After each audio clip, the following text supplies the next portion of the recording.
এটা সত্যি অনেক কষ্টের, যেখানে বাবা মার সম্পর্কের অবনতি আমার জীবনের এক বিশাল প্রভাব ফেলেছে। আমি অনেক বেদনায়ক পরিস্থিতিতে বেড়ে উঠেছি, কিন্তু একসময় আমি খুবই শক্তিশালী ছিলাম। 10 বছর আগের কথা, প্রথম প্রেমে যখন পড়লাম বা প্রবেশ করেছিলাম, সবই মিষ্টি ও সুন্দর ছিল। কিন্তু 2016 থেকে 17 মাঝে সেখানে বিট্রেল এসে উপস্থিত হলো। এক বছর সাল এদিক ওদিক, 17-18। যখন আমি জানতে পারি, তখন সেই এক বিশ্ববিদ্যালয়ে ফিরে যাওয়ার একটা ট্রমার কথা মনে উঠে গেল। এখনো মনে হয় আমি হয়তোবা সুন্দর না, অথবা ধনী নই, এই জন্যই অন্য কাউকে বেছে নিয়েছে। খারাপ লাগে চিন্তা করতে।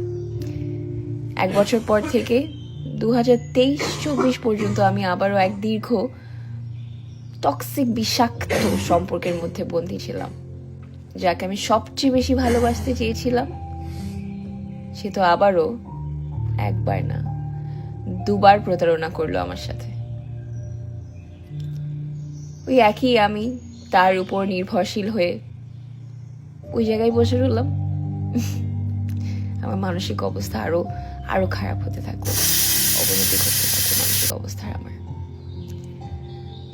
ঠিক এখন থেকে 1 বছর আগে, অ্যারাউন্ড অগস্ট, 1 বছর ধরে আমি মানসিকভাবে ভেঙে পড়েছিলাম এবং মানসিক